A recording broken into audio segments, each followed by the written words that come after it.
Hello everyone, welcome to back my channel. I hope everyone is having a wonderful day. Before starting the video, please go ahead and hit the subscribe button and give this video a thumbs up. In the latest video preview for The Young and the Restless, Amanda has big news for Abby, and Claire isn't so sure about Kyle's latest plan. Claire's been fighting an uphill battle to get Victor to accept her and Kyle's relationship, so of course, she's wary of anything that Kyle does that could rock that boat even more. Coming up, Claire says to Kyle, "You admitted to me before that you plan to trap Audra. The more I think about your plan, the more I don't like it. Half of Genoa City wants to know who Aristotle Dumas is and what he's after. Is he really going to help Billy screw Victor over and take back Chancellor? Does he have designs on Winters? What does Phyllis hope to get out of working with the mystery man?" Thanks to a familiar face, we already have the answers to some of those questions. Amanda Sinclair returned and shocked Devin, Nate and Lily with some news on Dumas. She assured them that he did not want Winters, and he was offended by Victor's takeover of Chancellor, as he didn't see it as playing fair. Chancellor was Dumas' real target. How does she know? Because she's Dumas' attorney. She also told them that Dumas is a cover name, and he is a man. All the more reason to be certain that that's who Days of Our Lives Billy Flynn will be playing. Next week, Amanda reassuringly tells Abby, "Well, you guys can just relax. Dumas, he's trying to protect Winters, okay? He's not trying to take it away." Abby asks, "What's in it for him?" Indeed, will Amanda finally spill the beans? Finally, is it that time of the year already? Nikki gushes to Victor, "This is a wonderful beginning to my birthday." Victor replies, "And you know it's only just the beginning." She asks, "There's more? Why do we get the feeling the mysterious Mr. Dumas might make his Genoa City debut at Nikki's party?" Get more intel on Young and Restless, romance-themed episode. Read the Young and Restless spoilers to find out what Victoria has to make a decision about, and to whom Victor is issuing a dire warning now. Young and Restless preview. Finally, the stage is set for us to meet Aristotle Dumas, plus, Abby puts Amanda on the spot. At long last, the curtain is rising on a storyline that's been months, if not years, in the making. Whispers in the boardrooms of Chancellor Winters and murmurs in the back corridors of society have all led to this moment. Aristotle Dumas is finally making his grand entrance. And while Genoa City may be used to surprise arrivals, nothing has prepared its residents, or fans, for the storm Aristotle is about to bring with him. But he's not the only wild card shaking things up.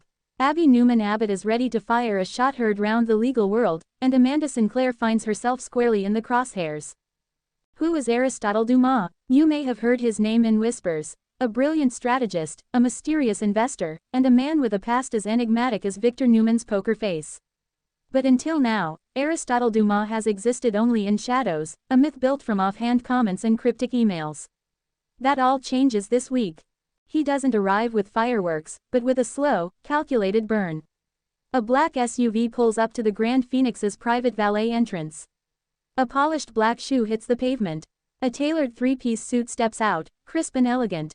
The man turns, his face half hidden under designer sunglasses, and then removes them to reveal the piercing gaze of someone used to commanding rooms without saying a word. Aristotle Dumas is in Genoa City. And the question isn't what he wants. It's who brought him here, and why now? Ties to the past. Longtime viewers may remember the Dumas name from a decades-old business rivalry between Chancellor Industries and a now-defunct European tech firm, Aegis Corp. Rumor had it that a Dumas heir had been involved in a hostile takeover gone wrong, one that Victor himself squashed with the subtlety of a wrecking ball. But if anyone thought that was the end of the Dumas story, they were wrong. Aristotle is the son of Sebastian Dumas, a former financial titan who lost everything in a scandal that some suspect had Newman Enterprises' fingerprints all over it. But Aristotle isn't here to play the revenge game, at least, not overtly. He's far more interested in acquisition than retribution. His first move, booking the top floor of the Grand Phoenix. His second, a mysterious private lunch with Lily Winters, who leaves the meeting visibly shaken but unwilling to speak. A silent storm is brewing, and it carries the name Dumas. Sparks fly at society. Amanda catches the heat. While Aristotle makes waves in the business sector, there's a different kind of fire being lit elsewhere, one fueled by emotion, suspicion, and unresolved tension. Abby Newman Abbott has been playing the role of supportive daughter, mother, and businesswoman, but a recent series of interactions with Amanda Sinclair has left her questioning more than just the lawyer's motives. And Abby isn't one to let things simmer. During a particularly tense lunch at society, things boil over. Let's cut the formalities, Abby says, her eyes locking on Amanda's with an intensity that draws the attention of nearby diners. What exactly are you doing back in Genoa City? And what do you really want from Devon? Amanda remains composed. At first, I came back because Devon asked me to review something for the foundation. It's business, Abby. But Abby doesn't flinch. Is it? Because from where I'm sitting, it looks a lot more like unfinished personal business. And if you're here to stir things up with Devon, you need to be honest with all of us. Especially me. What follows is a verbal chess match between two powerful women, each determined to defend their turf. Amanda's calm exterior begins to crack just slightly when Abby implies that Amanda's return may be tied to Devon's recent cooling off with Abby herself. Amanda doesn't confirm or deny, but that silence speaks volumes. Devon caught in the middle. Caught between the assertive presence of Abby and the emotional undercurrent that Amanda brings with her, Devon Hamilton finds himself in a place he never enjoys being, the center of drama. For weeks, Devon has been struggling with balancing his family, his work at Chancellor Winters, and his own happiness. His relationship with Abby has grown comfortable, predictable, but Amanda's return has thrown that comfort into chaos. In a quiet conversation with Nate, Devon confesses, when Amanda walked into the office, it was like no time had passed. But everything has changed. I've changed, haven't I? Nate, ever the pragmatist, responds, you've changed, yes. But that doesn't mean old feelings can't find new roots. Whether Devon is willing, or even able, to explore those roots again remains to be seen. But one thing is clear, Amanda's presence has reawakened something. And Abby sees it.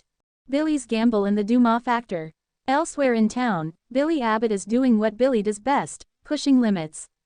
He catches wind of Aristotle Dumas' arrival through an anonymous tip, likely leaked from the Grand Phoenix staff, and immediately begins connecting dots. A mysterious financier appears in Genoa City just as Chancellor Winters is considering a major expansion deal. It's no coincidence, Billy reasons. And so he does what any good gambler would, he places a bet. Billy invites Aristotle to meet under the pretense of interviewing him for his new podcast segment on Modern Titans. But he has no intention of keeping the conversation light. He wants answers, and he knows how to ask the right kind of questions. You've got everyone whispering your name, Aristotle. What's your angle, or are you just another billionaire who likes to stir up trouble? Aristotle responds with a smile so calm it's unnerving. Trouble only finds those who are unprepared for change, Mr. Abbott. I'm simply here to offer opportunity. It's not a threat, but it's not one, either. Victor watches from the shadows. It wouldn't be a true young and restless power play if Victor Newman wasn't at least 10 steps ahead. He's already aware of Aristotle's background. He knows the family history, the past business failures, and the risks involved. But Victor also knows potential when he sees it. And if Aristotle Dumas is a man who understands leverage, then Victor may see more value in making him an ally than an enemy. In a hushed conversation with Nick, Victor remarks, watch him closely. Men like Aristotle don't walk into your world unless they intend to take part of it with them. Either you hand them a seat at the table, or they build one of their own. Coming next week. Lines drawn, alliances tested. As we look ahead to next week, the stage is fully set for multiple fireworks to explode. Aristotle Dumas will begin his quiet, calculated power move, but not without stepping on a few toes, and possibly making a surprising ally out of Audra Charles, who's been watching everything with her signature smirk and an agenda of her own.